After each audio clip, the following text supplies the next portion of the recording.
choisi Jésus pour guider ma vie. Mon bien-aimé Jésus, il est à moi, je suis à lui.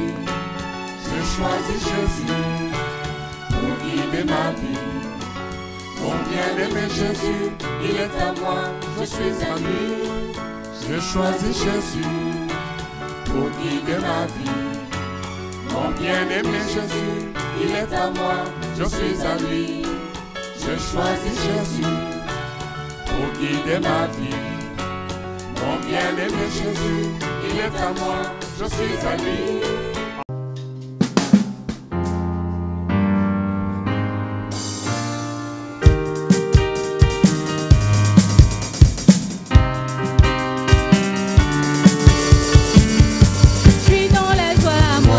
Je suis dans la joie, quand on me dit allons, allons à la maison de l'Éternel. Je suis dans la joie, moi je suis dans la joie, quand on me dit allons, allons à la maison de l'Éternel.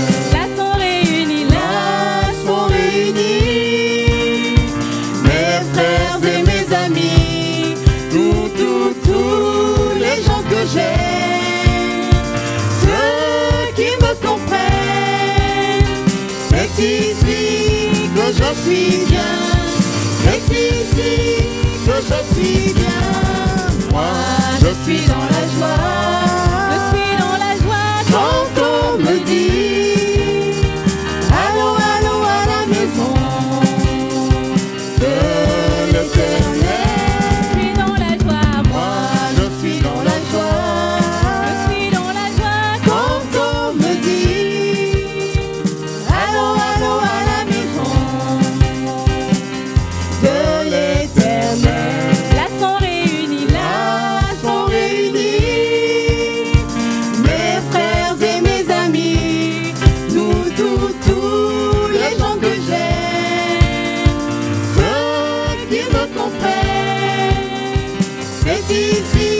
que je suis bien, c'est ici que je suis bien. Moi je suis dans la joie, quand on me dit allons, allons à la maison de l'Éternel. Je suis dans la joie,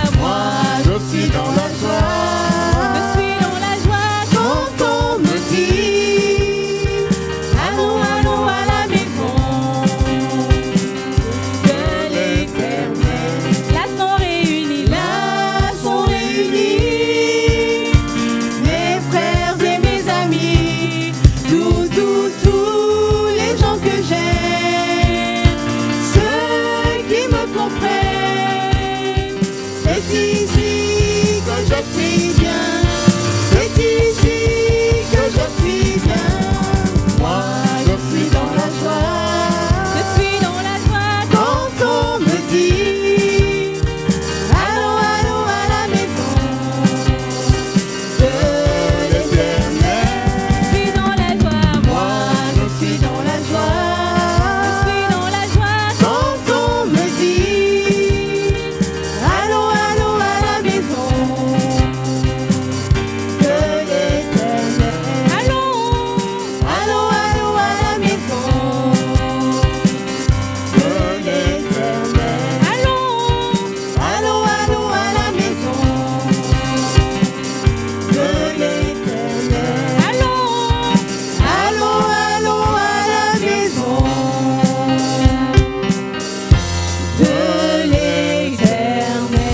Alléluia Seigneur, nous sommes dans la joie d'être dans ta présence. Nous voulons te dire que durant les jours de nos vies, nous allons toujours chanter ton nom, glorifier ton nom, célébrer ton nom Seigneur. Car tu es celui qui nous a sauvés et tu nous as sauvés gratuitement Seigneur. Merci pour ton salut. Gloire et louange à toi. Au siècle des siècles, tu es notre roi, tu es notre Dieu. Béni soit ton nom, Seigneur. Durant les jours de ma vie, je veux dire que tu es roi. Jésus, tu es le roi. Durant les jours de ma vie, je veux dire que tu es roi. Le dire de tout mon cœur. Jésus, tu es le roi. Jésus, tu es le roi. Jésus, tu es le roi. Jésus, tu es le roi. Durant les jours de ma vie, je veux proclamer ton nom. Proclamer ton saint nom. Durant les jours de ma vie, je veux dire que tu es roi. Tu es vraiment le roi. Jésus, tu es le roi. Jésus, tu es le roi. Jésus, tu es le roi. Jésus, tu es le roi. Seigneur Jésus-Christ, tu es vraiment roi des rois. Seigneur Jésus-Christ, tu es si bon sur ton trône. Seigneur Jésus-Christ, tu es tout puissant. Jésus, fils de Dieu, comment ne pas vivre pour toi? Seigneur, tu es beau, Jésus, puissant roi. Tu es beau, tu es magnifique, oh mon Dieu, comme t'es beau, Seigneur. Tu es beau, Seigneur. Tu es beau, Seigneur. Jésus, tu es le roi. Jésus, tu es le roi. Jésus, tu es le roi. Jésus, tu es le Tu es beau. Tu es le roi. Tu es beau, Jésus. Tu es le roi. Puissant roi. Tu es beau. Tu es magnifique, oh mon Dieu. Comme t'es beau, Seigneur. Tu es beau, Seigneur.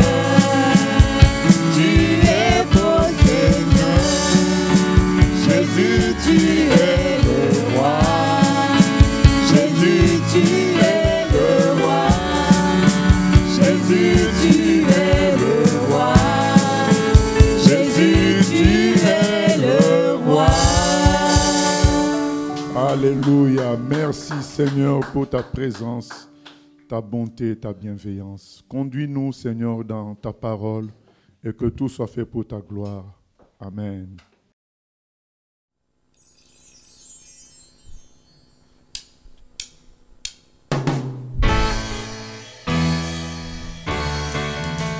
J'ai choisi Jésus pour guider ma vie.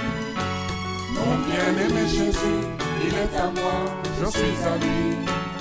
Gloire à Dieu, nous sommes dans la joie de nous retrouver encore en ce lieu pour partager la parole de Dieu, la parole qui sauve et qui donne la vie. Nous allons parler du Fils de Dieu, Jésus, que Dieu a envoyé pour sauver l'humanité. Et nous voulons premièrement citer ce verset qui est le centre de la Bible. Donc si on peut retenir quelque chose sur la Bible, c'est ce verset que je vais citer de mémoire, Jean 3,16. Donc, avenue Jean, voilà, numéro 3, appartement 16. Donc, ce verset dit ceci: Dieu a tant aimé le monde qu'il a donné son Fils unique, afin que quiconque croit en lui reçoive, ne périsse point, mais qu'il reçoive la vie éternelle. Voilà le verset principal de la Bible. Voilà toute la doctrine de ce qu'on appelle les chrétiens. Toute la doctrine est là, dans ce seul verset. Dieu aime beaucoup les hommes. Il a tant aimé les hommes qu'à un moment donné, il s'est décidé, pour les sauver, d'envoyer son propre Fils. Autrefois, il avait envoyé des prophètes, il avait envoyé d'autres catégories d'ouvriers, mais voyant la détresse humaine continuer à se répandre et à s'approfondir, Dieu a décidé à un moment donné d'envoyer son propre Fils qui est venu régler le problème de l'homme, donner le salut à l'homme. C'est ça, Jean 3,16, de sorte que les gens qui croiront en lui reçoivent la vie éternelle, passent de la mort du péché à la vie éternelle. Maintenant, nous allons écouter ce que Jésus dit de lui-même. Donc, quand Jésus atteint l'âge normal des sacrificateurs de l'époque de travailler, il arrive dans la synagogue de Nazareth. On lui donne le livre, la Bible. Il prend un passage dans Ésaïe, il lit ça en son propre compte. Donc, il parle de lui-même, il lit ce que lui-même est venu faire. Nous lisons donc dans Luc 4, 18 à 19. 16 à 19, excusez-moi. Luc 4, 16 à 19.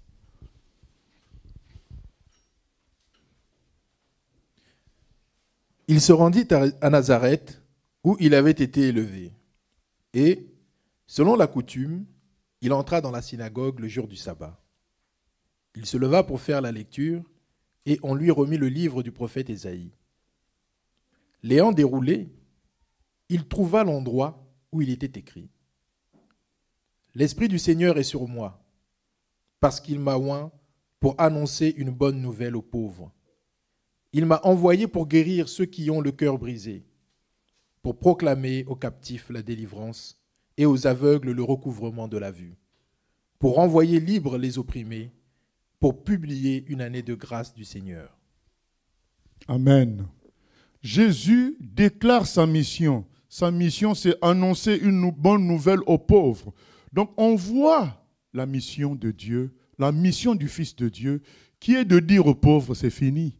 Vous n'avez plus à pleurer. J'ai une bonne nouvelle à vous annoncer. C'est que vous pouvez être réconciliés avec Dieu et désormais devenir des enfants de Dieu avec un statut extraordinaire. Donc du coup, par exemple, en Inde, il y a une classe qu'on appelle les intouchables en Inde. Donc en Inde, il y a 7 castes. Donc dans la société, il y a, on peut dire 7 tribus en quelque sorte. Donc 7 catégories d'individus. Et la caste la plus basse, on les appelle les Dalits, les intouchables. Et ces gens-là, c'est eux qui font les sales boulots. C'est comme s'ils n'existaient même pas. Donc on ne les considère pas comme humains en quelque sorte. C'est pourquoi on les appelle les intouchables. Mais c'est des humains. Jean 3,16, je répète le verset principal de la Bible, nous dit que les Dalits sont des humains. Tout humain sur la terre est un humain pour Dieu. Même si pour les autres hommes, par racisme, tribalisme ou ethnicisme, pour les autres hommes, ce n'est pas des humains, mais pour Dieu, c'est des humains. Et quand les Dalits ont entendu qu'il y a le Dieu du ciel qui les aime et qui a envoyé son Fils unique pour eux, ils ont pleuré de joie. Et beaucoup se sont convertis à Jésus pour devenir enfants de Dieu. Bien sûr qu'aujourd'hui, ils sont combattus, ils sont persécutés, tués, emprisonnés à cause de cela par les hindous de classe supérieure. Mais au moins ces gens-là, des pauvres, ils ont entendu la bonne nouvelle. La bonne nouvelle, c'est que Dieu aime tous les humains, sans exception. C'est ça la bonne nouvelle. Et qu'il veut se réconcilier avec tous les humains. Parce que les humains ont en eux ce qu'on appelle le péché, le mal, que Dieu déteste. Mais Dieu veut pardonner, veut faire un contrat de réconciliation avec chaque humain pour amener chaque humain à devenir son enfant et à vivre la vie qui vient du ciel. C'est ça la bonne nouvelle que Jésus apporte aux pauvres. Parce que c'est les pauvres qui en ont le plus besoin. Maintenant, on peut être riche et être pauvre. C'est pourquoi Jésus dit « Heureux les pauvres en esprit ». Donc, il y a des gens qui peuvent être riches, mais en eux-mêmes, ils savent qu'ils ne sont rien du tout. Donc, c'est des pauvres quand même. Donc Dieu leur amène aussi la bonne nouvelle à ce genre de personnes qui sont riches, qui ont beaucoup de choses, qui sont jeunes, qui sont forts, qui sont beaux, mais qui sentent qu'il y a un vide en eux, qui sentent que malgré tout ça, ils sont comme incomplets. À ceux-là aussi, Jésus annonce la bonne nouvelle. Tu peux devenir complet par la réconciliation avec Dieu le Père.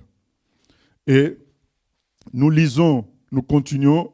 Il est écrit qu'il m'a envoyé pour guérir ceux qui ont le cœur brisé. Voilà. Si quelqu'un a le cœur brisé, pour une raison, pour une autre, Jésus est venu pour cela. Après une telle lecture, je crois que chacun va se demander, mais pourquoi je refuse Jésus? Parce que beaucoup ont des a priori religieux sur Jésus. Ils ont des conceptions qu'ils ont entendues par d'autres personnes. Ce n'est pas eux-mêmes qui ont lu. Mais là, on est en train de lire ce que Jésus dit lui-même de lui. Ce n'est pas ce qu'un homme dit de lui, c'est que lui-même dit de lui. Parce qu'il a ouvert le livre, il dit comment envoyer pour guérir le cœur brisé. Où est le mal dans ça? Au lieu de prendre des anxiolytiques, antidépresseurs, drogues sans fin, Jésus dit, moi, je peux guérir ton cœur.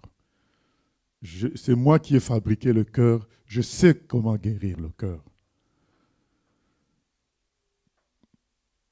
Pour les gens qui passent leur temps à condamner ceux qui ont brisé leur cœur, mais pourquoi ne pas prendre Jésus? Tu passes ton temps à condamner ton ex-mari, ton ex-femme. Tu passes ton temps à condamner tes parents, ou ton frère ou ta sœur, ou le professeur qui t'a brisé le cœur, ou l'ex-copine qui t'a brisé le cœur. Oublie ça. Viens à Jésus. Il va te guérir le cœur. Et aux aveugles, pour proclamer aux captifs la délivrance. Tous ceux qui sont captifs, donc ça veut dire prisonniers, prisonniers de l'alcool, prisonniers de la colère, prisonniers du mensonge, prisonniers de la dépression, tous les prisonniers, lui, il vient les délivrer. Il dit, je viens proclamer aux captifs la délivrance. Et il dit, pour renvoyer libres les opprimés. Voilà. Tous ceux qui sont opprimés, enfermés, Jésus-Christ est venu les renvoyer libres. Enfin, pour publier une année de grâce du Seigneur, donc une année de faveur de Dieu. Donc le jour où tu rencontres Jésus, ton année de faveur commence. Le jour où tu fais le contrat avec lui, ton année de faveur commence. L'année où tu es réconcilié avec ton Père. Et du coup, tu fais partie maintenant du palais royal céleste. Tu es fils de Dieu, fille de Dieu. Quelle joie! Donc l'année de grâce commence pour toi puisque Jésus, à la croix, a payé le prix à ta place. Qu'est-ce qui nous séparait de Dieu? Qu'est-ce qui nous sépare de Dieu? C'est le mal, c'est le péché. Dieu est bon et juste. Il ne supporte pas le mal, il ne supporte pas le péché. Alors Jésus est venu sur terre prendre les péchés à notre place. C'est ça qui est extraordinaire. Donc au lieu que nous soyons condamnés, lui, il a pris nos péchés sur lui. De sorte que si on vient à lui, nos péchés sont déjà effacés pour nous, effacés déjà à la croix. Lorsqu'il a été crucifié, il a pris nos péchés sur lui. C'est pourquoi il a été condamné et crucifié. C'est ça la bonne nouvelle. Jésus dit, je viens proclamer une bonne nouvelle aux pauvres, donc aux gens qui ne se sentent pas bien, aux gens qui sentent qu'ils sont incomplets, aux gens qui se posent des questions sur l'après-mort. Jésus dit, mais je viens t'annoncer une bonne nouvelle. Si tu crois en moi, tu es pardonné de tes péchés. Tu commences une vie nouvelle avec Dieu et au jour de ta mort, tu te retrouves au paradis. C'est ça la bonne nouvelle que Jésus apporte. Et en apportant cette bonne nouvelle, il libère en même temps les captifs, il renvoie libres les opprimés, il guérit les cœurs brisés, il ouvre les yeux des aveugles, les gens voient clair.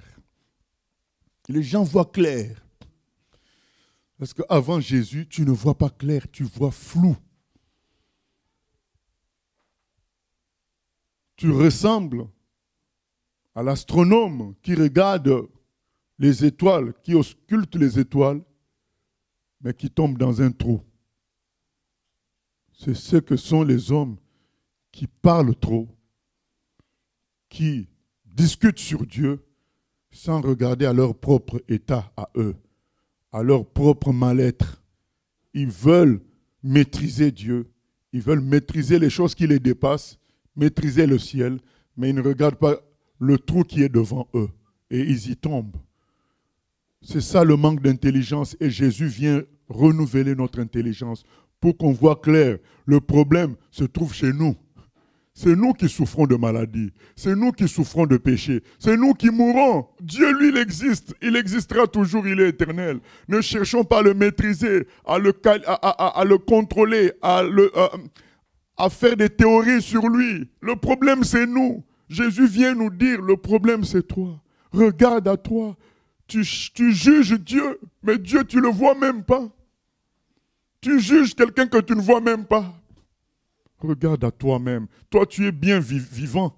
Tu es bien visible. Dieu est aussi vivant, mais il n'est pas visible. Mais toi, tu peux te voir. Tu peux réaliser la douleur qu'il y a dans ton cœur. Tu peux réaliser l'incomplétude que tu sens en toi. Tu peux réaliser ça. Regarde à toi.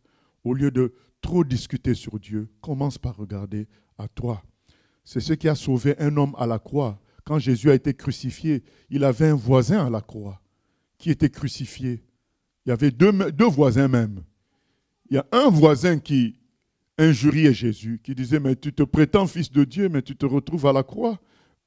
Sauve-toi, si tu es vraiment fils de Dieu. Et sauve-nous également, les compagnons de mauvaise fortune. Mais l'autre voisin qui a eu d'un coup les yeux ouverts, donc Jésus lui a ouvert les yeux, il a réalisé que le voisin qui était à côté de lui, c'était vraiment le Fils de Dieu. Il a peut-être compris même pourquoi il était à la croix. Il n'était pas à la croix par faiblesse, il était à la croix parce qu'il fallait qu'il subisse notre condamnation. C'est pourquoi ce brigand dit à Jésus, « Jésus, souviens-toi de moi quand tu viendras dans ton règne. » Jésus dit, il lui a dit, « Aujourd'hui, tu seras avec moi au paradis. » Voilà comment un homme dont les yeux s'ouvrent, il va se retrouver au paradis parce qu'il a saisi la main tendue de Dieu. C'est ce que Dieu nous appelle à faire tous. Et nous allons prendre quelques exemples de l'action de Jésus qui confirme ce qu'on vient de lire. On vient de lire sa mission. Hein. Il a dit, l'Esprit est sur moi pour annoncer une bonne nouvelle aux pauvres. Il m'a envoyé pour guérir ceux qui ont le cœur brisé, proclamer aux captifs la délivrance et aux aveugles le recouvrement de la vue. Nous allons le voir en action. Nous commençons par lire Luc chapitre 8. Luc chapitre 8, du verset 26 au verset 39. Luc chapitre 8, du verset 26 au verset 39.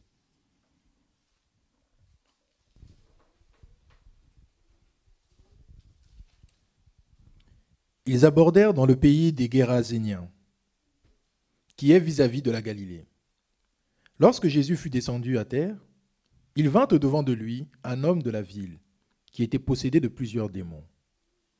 Depuis longtemps, il ne portait point de vêtements, et avait sa demeure non dans une maison, mais dans les sépulcres.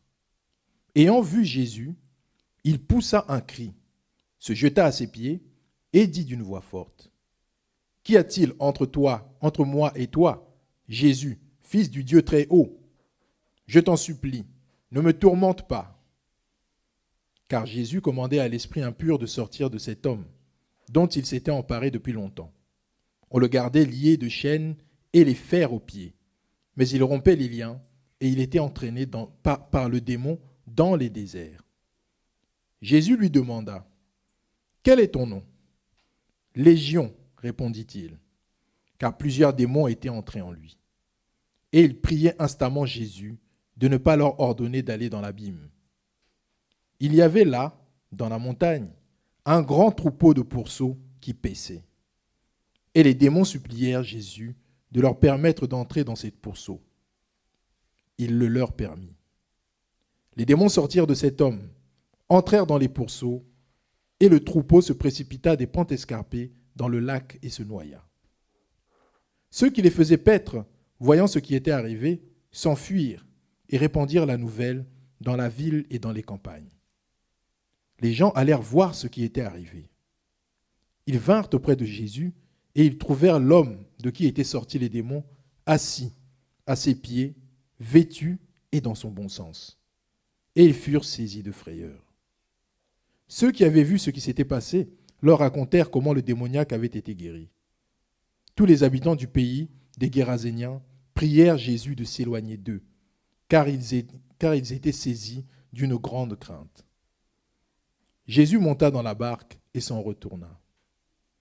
L'homme de qui étaient sortis les démons lui demandait la permission de rester avec lui. Mais Jésus le renvoya en disant : « Retourne dans ta maison et raconte tout ce que Dieu t'a fait. » Il s'en alla et publia par toute la ville tout ce que Jésus avait fait pour lui. Amen. Cet homme était possédé comme la plupart des fous.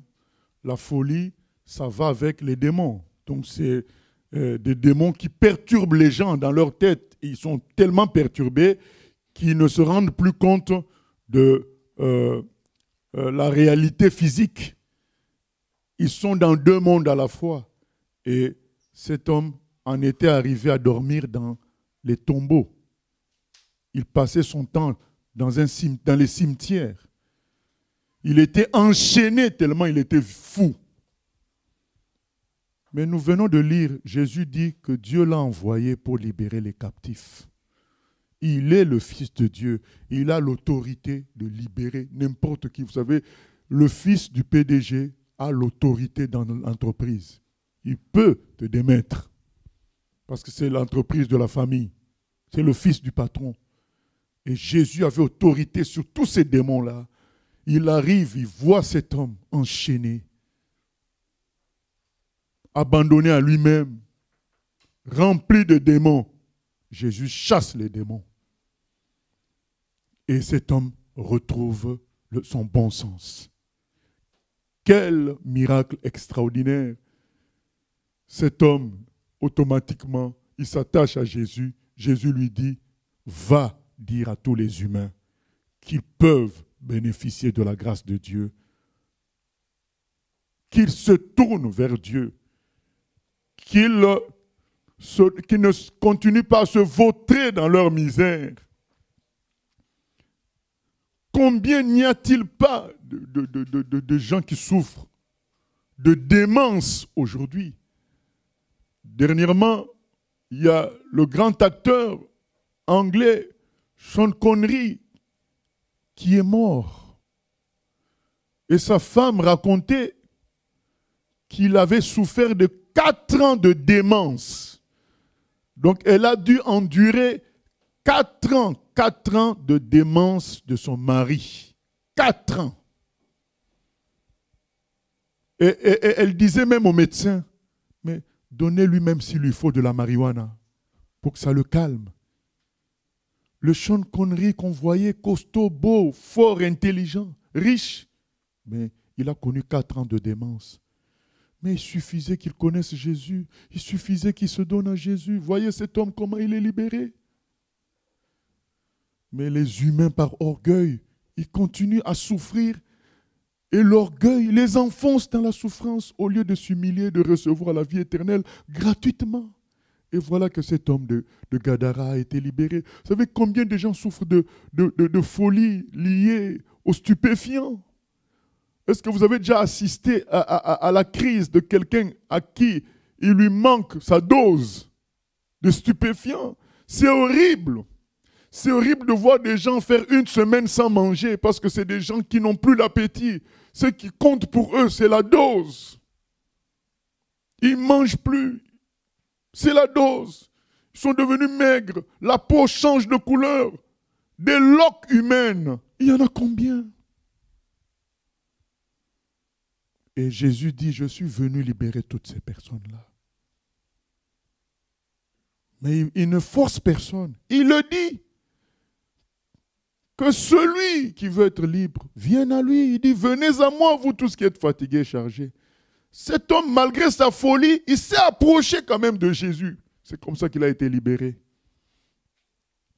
Nous lisons dans Jean chapitre 8, 1 à 11. Jean chapitre 8, 1 à 11. C'est un texte que beaucoup de gens connaissent. Jean 8, 1 à 11.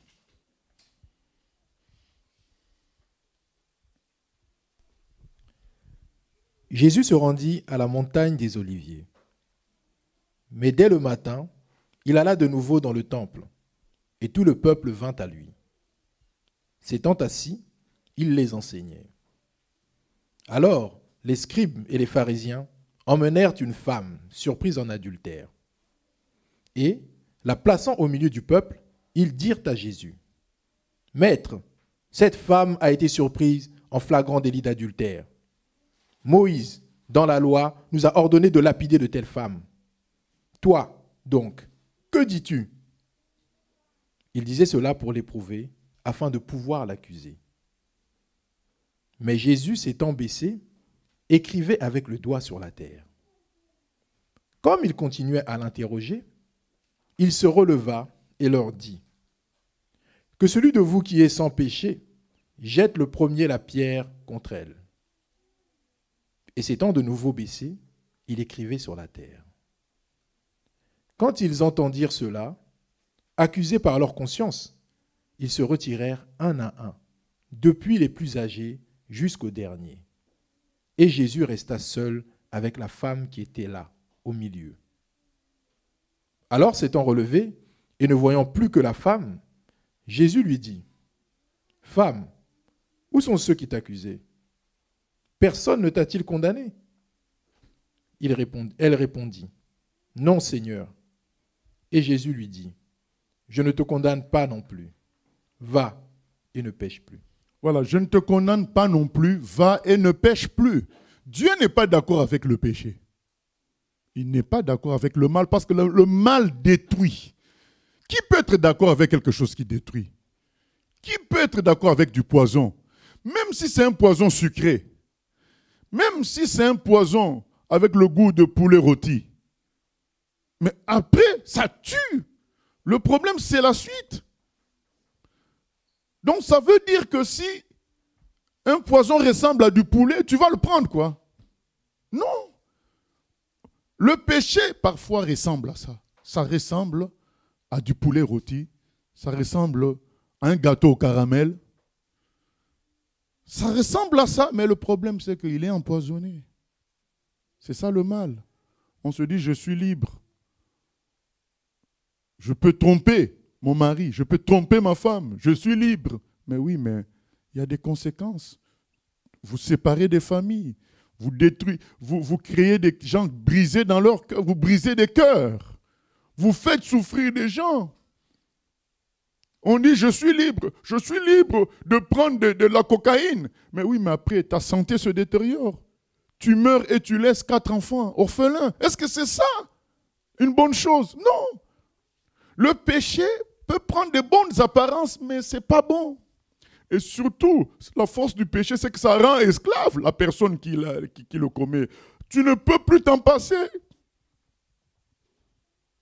Une cigarette qui est un rouleau de papier avec des feuilles devient ton maître. Les poumons se détruisent, mais c'est devenu déjà ton maître. Tu es même médecin, mais tu es esclave de ça. Vous savez, les gens qui commettent les péchés ne le font pas tous de mauvaise foi. À un moment donné, ils sont devenus esclaves. Ils avaient commencé par distraction. Ils sont devenus esclaves. Et même quand ils veulent s'en sortir, c'est plus fort qu'eux.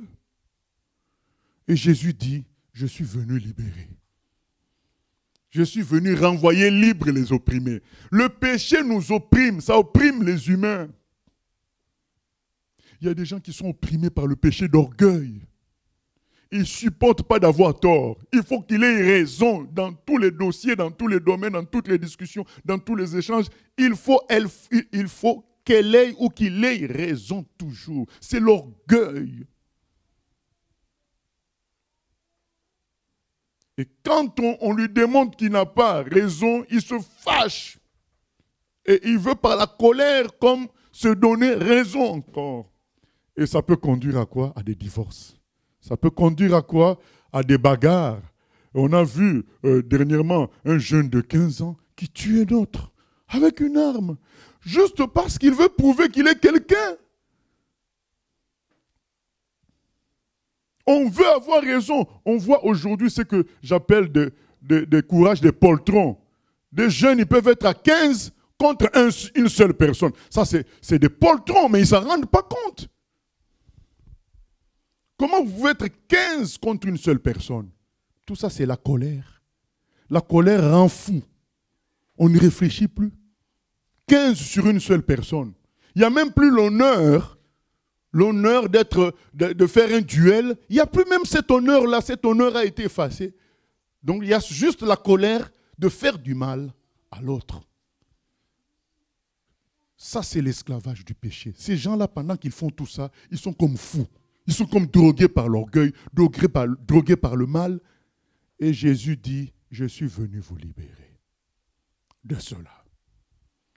Nicky Cruz était un grand bandit à New York, un chef de gang. Un chef de gang, terrible.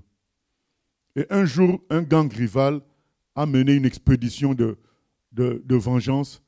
Et comme il avait prêté son blouson à son meilleur ami, le meilleur ami a été tué par des gens qui pensaient viser Nicky Cruz. Donc comme ce blouson-là était connu de tous, en tirant sur son meilleur ami, il pensait tuer Nicky Cruz. Or, ce n'était pas lui. Lui, il a pu s'enfuir. Et arrivé dans sa chambre, il entend une puissance démoniaque qui lui dit, suicide-toi. Tu as un revolver dans ta main. Tue-toi. Ça, c'est le démon qui parle. Tue-toi. Parce que le démon sait que si on se suicide, on va en enfer. On a commis un péché contre Dieu en se tuant soi-même. Les gens qui se suicident pensent que c'est fini. Ce n'est pas fini. Il y a une suite. Le monde ne s'arrête pas là. Hein. Le monde continue. Parlez à un embryon. Il va vous dire, je suis bien dans le ventre. Mais toi, au moins, tu sais bien que ça ne s'arrête pas là, ça continuera. On pourrait lui poser la question, mais oui, mais tu es dans le ventre, à quoi t'es sûr d'avoir des yeux maintenant? Parce que dans le ventre de la maman, c'est le noir absolu. Mais pourquoi il y a des yeux qui poussent sur ton visage? Il ne saura pas expliquer. Mais nous savons pourquoi les yeux poussent. Parce qu'il doit sortir après. Aujourd'hui, posons-nous la question. Pourquoi nous avons une intelligence, sachant qu'à un moment donné, nous allons mourir? Cette intelligence-là sert à quoi? Elle sert à comprendre que la création vient de Dieu, qu'on croit en Dieu et qu'on aille après, qu'on soit préparé à aller vers lui après la mort. Comme l'embryon doit être préparé à venir vivre sur la terre des humains. Et Nicky Cruz, à un moment quand il a voulu appuyer sur l'arme pour se donner la mort, il se souvient que son ami n'avait pas été vengé. Il a été tué. Dans leur amitié, on ne laisse pas un ami tué, non vengé. Il s'est dit, il faut que j'aille le venger. Et c'est en allant venger son ami qu'il rencontre Jésus. Jésus transforme son cœur. Jésus fait de lui une nouvelle création. Et Nicky Cruz, aujourd'hui, il prêche partout la bonne nouvelle. Jésus l'a sauvé, l'a sorti du péché. Je sais que beaucoup d'entre nous, nous commettons des péchés parfois parce que nous sommes dépassés par ça. Et nous nous disons, ça me dépasse, puisque ça me dépasse, autant le faire. Comme le dit certaines publicités dans le monde, la meilleure défense contre la tentation, c'est y succomber. Mais ce n'est plus une défense puisque tu as succombé. Et on se dit, en succombant, je n'aurai plus envie. C'est faux. 2 jours après, tu as encore envie. Non, la meilleure défense contre la tentation, c'est Jésus. Il dit, je suis venu vous libérer. Il en a la capacité parce que lui-même, il a vécu sans péché. Cette dame était accusée d'adultère, on voulait la tuer. Jésus dit, stop. Vous tous, vous avez le péché.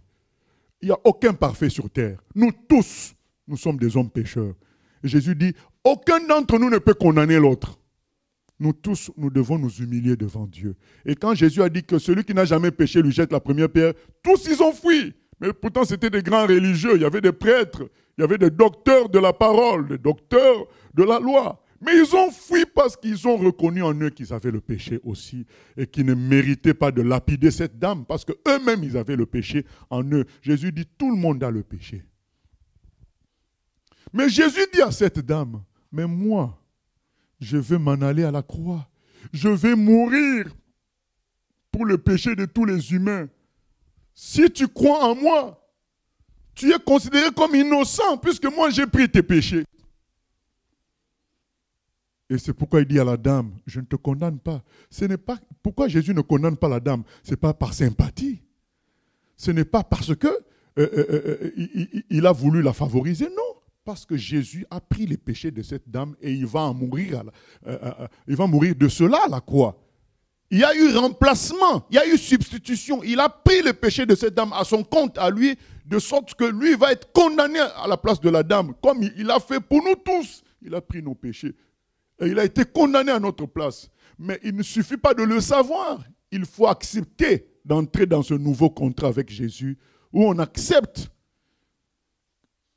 que lui prenne nos vies et que nous on prenne sa vie. Donc quand lui prend nos vies, donc il prend ce qui est mal en nous et il est condamné à notre place. Et nous on doit accepter de prendre sa vie. C'est une substitution, un remplacement. Nous quand on prend sa vie, c'est la vie qui plaît à Dieu. La vie de paix, de joie, la vie qui vient du ciel, la vie qui nous donnera la victoire sur le péché. C'est ce qu'il donne à cette dame en lui disant, va et ne pêche plus. Parce que je te communique ma vie désormais. C'est ce que Jésus veut faire pour nous tous. Nous lisons dans Marc 5, 25 à 34. Marc 5, 25 à 34. Il y a un frère qui parlait de Dieu à un monsieur.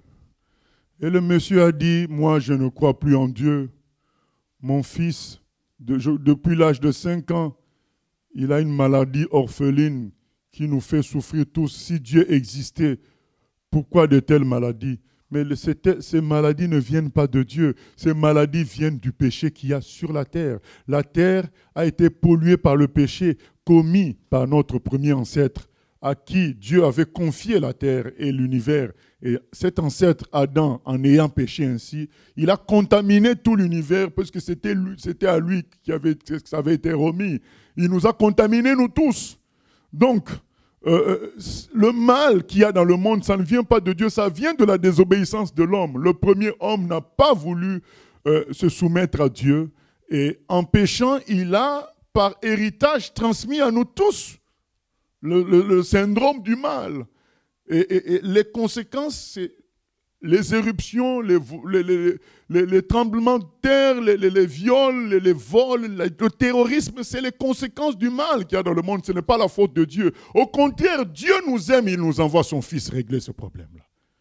Il n'envoie pas un ange, il envoie son propre Fils, va régler le problème des humains. Et Jésus est venu pour ça. Gloire à Dieu. Nous lisons dans Marc 5, 25 à 34, un exemple de maladie qui a été guéri par Jésus.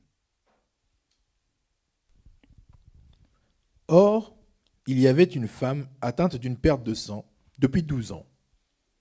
Elle avait beaucoup souffert entre les mains de plusieurs médecins.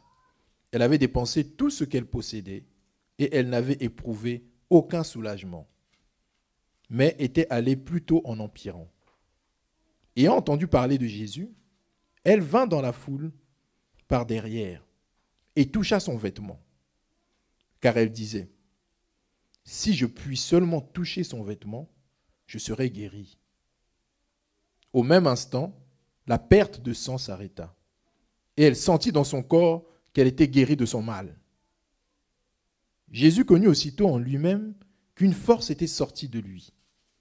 Et se retournant au milieu de la foule, il dit, « Qui a touché mes vêtements ?» Ses disciples lui dirent, « Tu vois la foule qui te presse et tu dis, « Qui m'a touché ?» Et il regardait autour de lui pour voir celle qui avait fait cela. La femme, effrayée et tremblante, sachant ce qui s'était passé en elle, vint se jeter à ses pieds et lui dit toute la vérité. Mais Jésus lui dit, « Ma fille, ta foi t'a sauvée. Va en paix et sois guérie de ton mal. » Amen. Cette femme souffrait de perte de sang. Elle a tout essayé, avec toutes sortes de médecins. Elle a dépensé tout son argent. Mais 12 ans sont passés, elle n'était pas guérie. Il y a ce qu'on appelle des maladies orphelines. Il y a toutes sortes de cancers qui effraient les gens. Et les gens tentent, avec les médecins, toutes sortes de méthodes. Mais quand tu as échoué partout ainsi, pourquoi ne pas frapper la porte de Jésus? Jésus, nous avons lu, il a dit que Dieu l'a envoyé pour guérir le cœur brisé. Il l'a envoyé pour libérer les captifs. Tu es captif d'une maladie. Jésus a été envoyé pour ça. Pourquoi ne pas frapper à sa porte? Cette femme s'est dit, j'ai déjà tout essayé, ça n'a pas marché. Elle a appris que Jésus passait par là. Elle s'est dit, ah là, il ne faut pas que je le rate. Il faut que j'arrive à toucher son vêtement. Si je peux toucher son vêtement, je pense que je serai guéri. Parce que cet homme, ce n'est pas n'importe qui. Ce n'est pas un humain normal. C'est le Fils de Dieu. Il a l'autorité sur tout, sur la maladie, sur tout. C'est ce qu'est le Fils. Vous savez, le Fils a autorité sur tout. Tu peux être l'adjoint de quelqu'un dans son entreprise à lui, mais le Fils est plus fort que toi. Le Fils, c'est le remplaçant du Père. Il a l'autorité du Père. Et donc, quand on croit que Jésus est le Fils de Dieu, donc on croit en même temps qu'il a autorité sur la création, sur les microbes, sur tout. Du coup, cette femme s'est dit, mais puisqu'il est le Fils de Dieu, forcément, si je touchais son vêtement, je serais guéri. Et c'est ce qui s'est passé. C'est pour nous dire quoi? Tu dois écouter ton cœur. N'écoute pas l'environnement. Puisque cette femme, si elle avait regardé à l'environnement, elle n'aurait pas eu ce courage. Il y avait tant de gens qui étaient autour de Jésus. Elle n'aurait pas eu le courage de se frayer le chemin jusqu'à Jésus. Elle se serait découragée par son aspect. Elle devait avoir un mauvais aspect puisqu'elle souffrait de perte de sang. Mais elle s'est dit non, c'est la vie ou la mort. C'est aujourd'hui que je dois saisir Jésus. Il faut frayer ton chemin jusqu'à Jésus. N'attends pas que quelqu'un t'y pousse. Tu sais en toi le problème que tu as. Alors appelle Jésus au secours. Vous savez, il y a une dame qui était, elle était de Singapour et elle était musulmane. À un moment donné, quand elle a fini ses études, elle a fini de s'occuper de sa petite sœur, ou je crois de son petit frère, elle s'est dit, ça y est, je n'ai plus trop de charges. Maintenant, je peux croquer la vie à belles dents. Et c'est là que on l'attrape avec un cancer. Le cancer des os et le cancer du sang à la fois. Donc, elle était un mort vivant. Hein. C'était fini pour elle. Quand on t'attrape avec le cancer des os, elle avait, je crois, 3 cancers à la fois. Et bon, il lui restait quelques mois à vivre. Elle s'est souvenue que lorsqu'elle était remplaçante, enseignante dans une école, elle discutait avec une dame qui se prétendait chrétienne, qui était disciple de Jésus, qui disait toujours que Jésus étant fils de Dieu, il peut tout faire. Vous voyez, il faut te frayer ton propre chemin. Si cette femme avait regardé au fait qu'elle était musulmane, elle n'aurait pas osé chercher à contacter l'autre. Mais elle a regardé à son corps qui était en train de mourir. Elle n'avait même pas plus de 30 ans. Elle a dit, mais non, je ne peux pas m'en aller comme ça. Dieu, tu dois me sauver. Elle n'a pas regardé au fait qu'elle était musulmane. Elle s'est dit, non, j'irai voir cette amie-là. Elle peut faire quelque chose peut-être pour moi. Elle peut parler à Jésus pour moi. Il faut regarder à ton propre sort. Arrête de regarder à ce que pense la France de Dieu. Regarde à ce que toi tu peux penser de Dieu, ce que tu vois. Comment tu peux croire que les tomates, les oranges, les courgettes, tout ça vient du hasard? Comment tu peux croire ça? Hier, nous, on a été invités à un repas. Il y avait le foie gras, il y avait le coupé sur des dés de pain. Il y avait, je crois un agneau rôti, il y avait du coca, tout ça.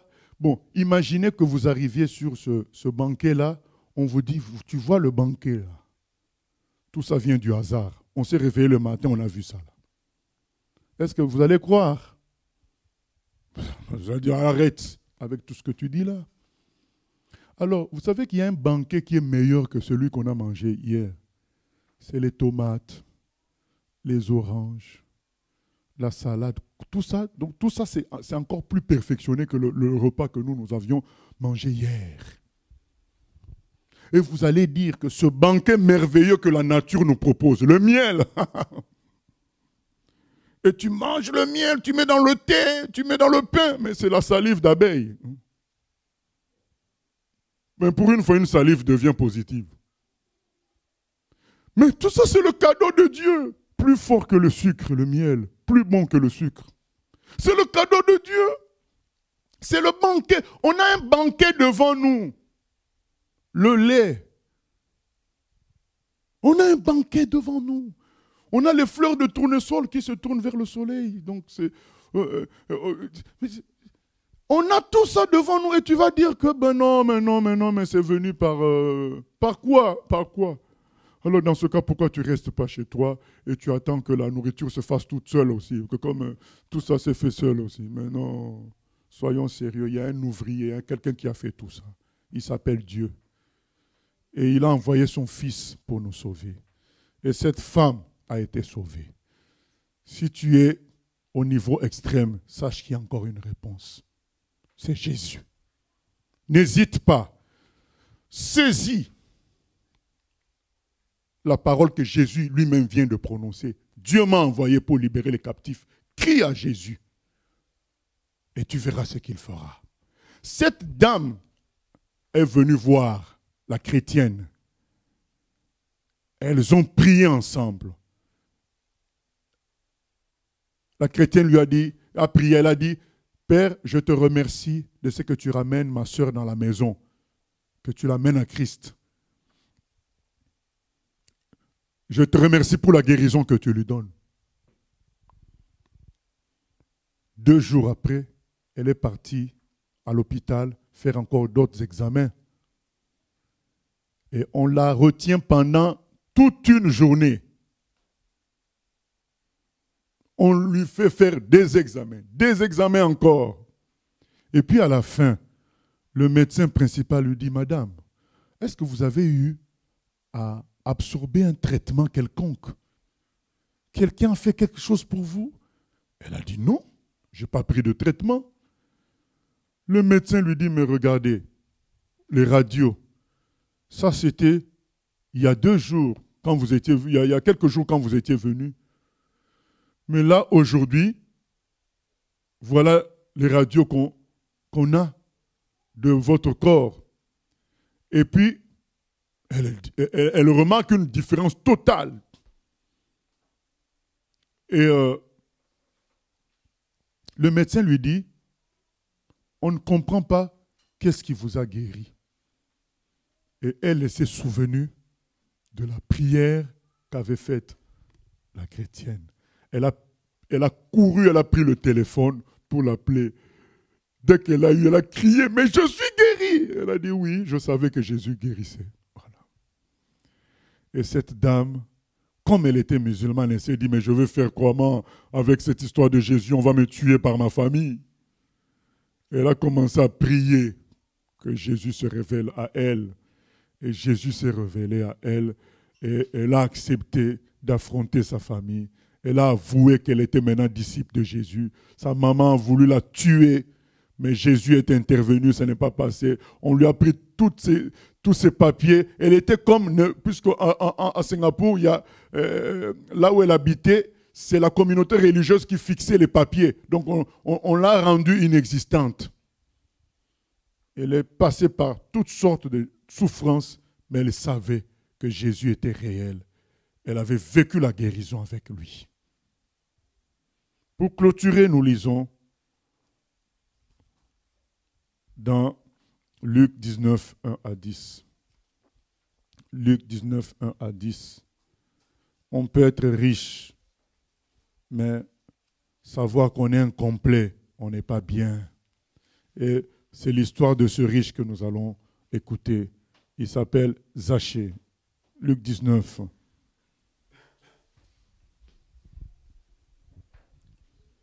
Jésus, étant entré dans Jéricho, traversait la ville.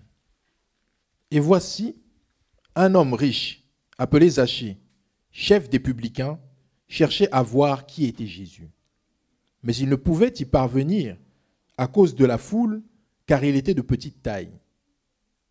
Il courut en avant et monta sur un sycomore pour le voir, parce qu'il devait passer par là. Lorsque Jésus fut arrivé à cet endroit, il leva les yeux et dit, « Zachée, hâte-toi de descendre, car il faut que je demeure aujourd'hui dans ta maison. » Zachée se hâta de descendre et le reçut avec joie.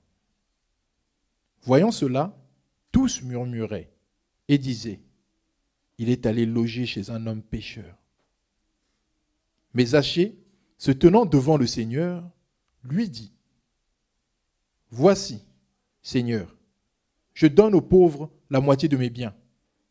Et si j'ai fait tort de quelque chose à quelqu'un, je lui rends le quadruple. »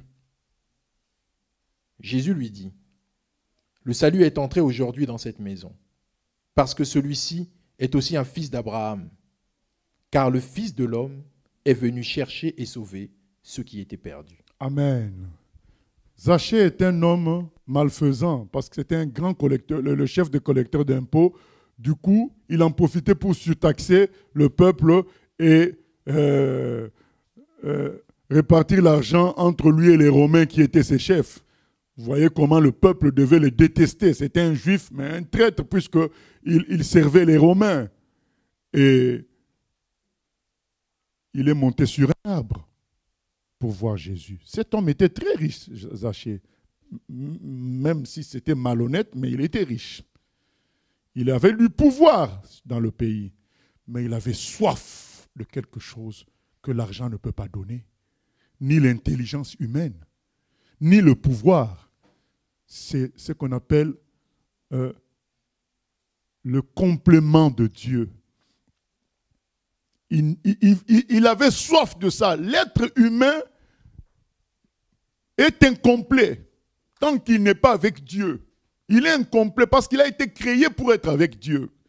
Et tant qu'il n'est pas avec Dieu, il est incomplet. C'est comme, vous savez, les enfants qui mettent 20 ans, 25 ans à chercher leur papa ou leur maman. Parce qu'ils ont une sensation d'être incomplets. Pourtant, ils ont déjà leur vie, ils ont une vie, mais il y a ce vide-là de n'avoir pas vu son père ni sa mère, alors qu'on sait qu'il est là où elle existe. Ça les pousse à chercher. Pourtant, parfois, ils ont une meilleure vie que s'ils étaient avec leurs parents d'origine, mais ils cherchent quand même. Bon, imaginez alors les humains.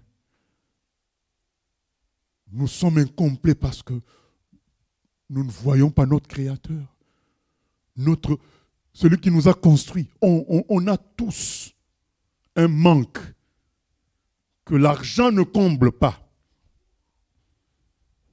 Et on cherche à combler ça avec des plaisirs, avec des choses, Mais quand on reste seul, on sent qu'on n'est pas complet. Il y a un problème. Et Zachée, malgré sa richesse, il sentait non seulement le poids du péché, parce que c'était une richesse aussi mal acquise, mais il sentait aussi le poids d'être incomplet. Quelque chose manque. Et bien aimé, dans ce monde, il y a deux formes de malheureux. Il y a des malheureux qui le savent et qui le sentent, mais il y a des malheureux qui ne le savent pas, ils sont inconscients. Et c'est Dieu qui doit les réveiller sur leur malheur. Vous savez, c'est la même chose qu'on retrouve en ce que les médecins retrouvent. Les médecins ont en face d'eux des malades qui se savent, et il y a des malades qui font fi de leur maladie, qui continuent à mener leur vie, malgré les conseils leur vie qui les détruit, malgré les conseils du médecin. Voilà, il y a ces deux cas-là. Si tu es conscient, mais Dieu te parle, et si tu n'es pas conscient, Dieu te parle aussi à nouveau. Donc, voilà, nous allons voir cet homme qui monte sur un arbre parce qu'il est mal. Il cherche la solution qui va lui donner le bonheur. Et c'est là qu'on voit le Fils de Dieu. Qui ne connaît pas Zachée, c'est comme si toi tu allais. C'est comme si un Indonésien venait ici en France et il t'appelle par ton nom. Donc Jésus arrive à Jéricho, il ne connaît pas Zachée, mais il le voit sur l'arbre, il l'appelle par son nom. Zachée se dit, mais comment il me connaît, il n'est pas d'ici. Mais il est le Fils de Dieu connaît tout le monde. Donc le Fils de Dieu nous connaît nous tous, parce que c'est lui le Créateur. Il nous connaît tous. Il sait qui tu es. Il a préparé les choses pour que vous puissiez vous rencontrer. Et c'était ce jour-là pour Zachée. Il dit à Zachée, je veux manger chez toi. Zachée est dépassé qu'on fasse cas de lui par un tel personnage pur et saint. Il dit, mais comment il fait cas de moi? Comment il me connaît? Il ne peut être que le Fils de Dieu. Et Zachée, quand il voit Jésus, il dit, mais c'est tout ce que je cherchais. Toute ma vie, je cherchais le bonheur. Maintenant, je t'ai rencontré. C'est fini. Toutes les richesses que je pensais être du bonheur, la moitié, je donne aux pauvres. Et la moitié, je rembourse aux gens à qui j'ai volé autrefois. J'ai trouvé le bonheur, cela me suffit. Il a trouvé Dieu. Et voilà ce que Dieu nous propose aujourd'hui, le vrai bonheur. Le vrai bonheur, c'est rencontrer Dieu par son Fils. Et cela gratuitement. Que Dieu soit béni. Nous allons prier. Et si dans ton cœur, tu veux le rencontrer, tu lui dis, aujourd'hui, j'ai compris qui tu es et je veux marcher désormais avec toi. Prions le Seigneur. Éternel grand Dieu, nous venons prier que tu touches les cœurs et que tu amènes chaque personne à s'humilier pour se réconcilier avec toi. Que tu convaincs chaque personne de péché, d'insatisfaction et de jugement. Et que ceux qui vont s'humilier puissent se tourner vers toi pour recevoir la vie éternelle. Merci Père d'agir dans ta bonté, car tu as envoyé ton Fils pour sauver ceux qui étaient perdus. Qu'il en soit ainsi aujourd'hui. À toi la gloire, la louange, au siècle des siècles. Amen. Viens au Père qui t'appelle, oh reviens à la maison. Voici l'heure solennelle où Dieu t'offre son pardon. Aujourd'hui, viens à lui. Ah, pourquoi tarderais-tu? Aujourd'hui, viens à lui. Viens, reçois son grand salut. Viens au Père. Viens au Père qui t'appelle. Oh, reviens à la maison. Voici l'heure solennelle où Dieu t'offre son pardon. Aujourd'hui, viens à lui. Ah, pourquoi tarderais-tu? Aujourd'hui, viens à lui. Viens, reçois son grand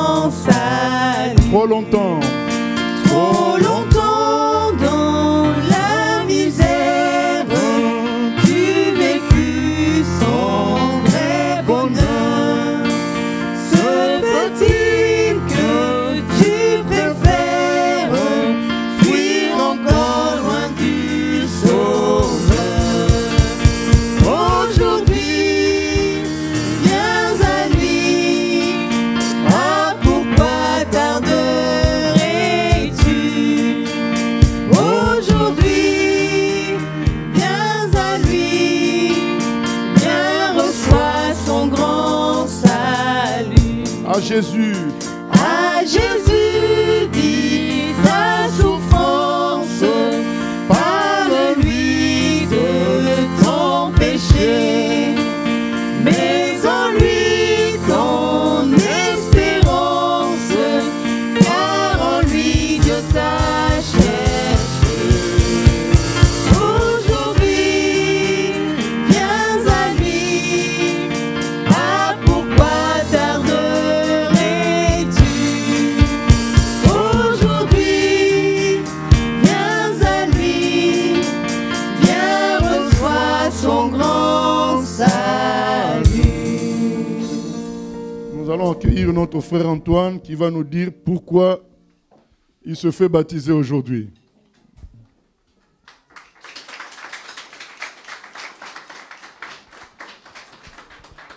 Est-ce qu'on peut augmenter le micro, s'il vous plaît? Bonjour à tous. Bonjour. Déjà, je remercie mes proches d'être là Tu peux aujourd'hui. rapprocher. Je remercie mes proches d'être là aujourd'hui. Si aujourd'hui je me fais baptiser, c'est parce que depuis tout petit, je crois en Dieu. Depuis tout petit, je suis persuadé qu'après la mort, il y a une autre vie. Et aujourd'hui, je vais mourir pour vivre avec Dieu. Aujourd'hui, Dieu a touché mon cœur et j'espère de tout cœur qu'il touchera le cœur de mes proches, de ma famille. Et je ne perds pas espoir. Comme le dit le chant que j'aime bien, le chant 243, aujourd'hui je suis dans la joie, car je suis avec les gens que j'aime, je suis avec les gens qui me comprennent. Donc j'espère qu'aujourd'hui tout le monde sera dans la joie avec moi et que Dieu vous bénisse. Amen. Amen. Gloire à Dieu. Donc on se dirige dehors pour le baptême. Voilà. Donc je donne rapidement les annonces. On a eu un mariage hier, c'était beau, c'était bien, mais avec les restrictions, tout le monde ne pouvait pas y assister. Et c'était le mariage de la sœur Geneviève et du frère Gaël. Et dont le prochain mariage, c'est le 12, voilà, du frère Josué et de la sœur Leïla. Et mardi, nous avons étude biblique à 18h, comme d'habitude. Mercredi, les cellules ont prière à 18h. Et dimanche, on se retrouve pour notre culte d'adoration. Que Dieu nous bénisse.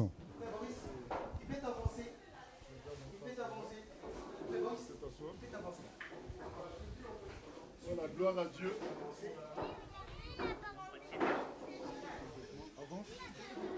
Voilà. Antoine, je viens te baptiser dans le nom de Jésus, que tu sois rempli de la puissance du Saint-Esprit pour le servir complètement toute ta vie. Amen.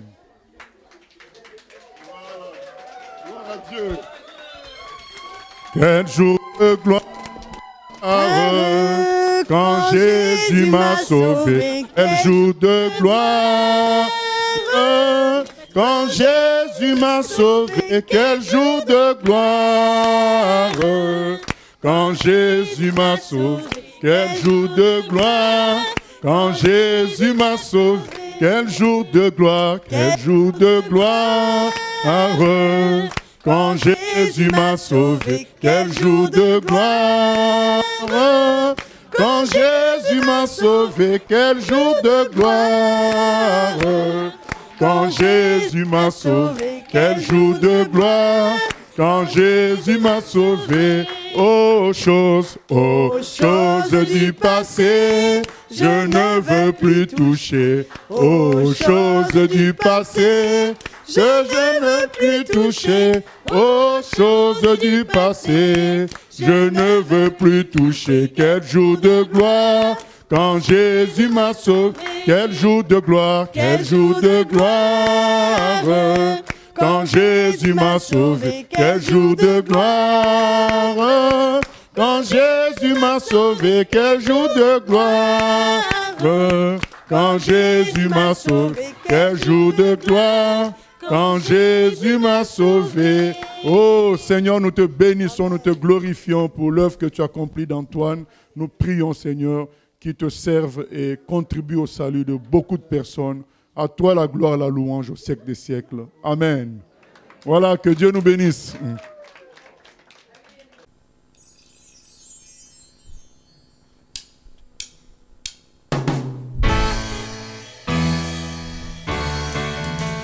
J'ai choisi Jésus pour guider guider ma vie. Mon bien-aimé Jésus, il est à moi, je suis à lui. Je choisis Jésus pour guider ma vie.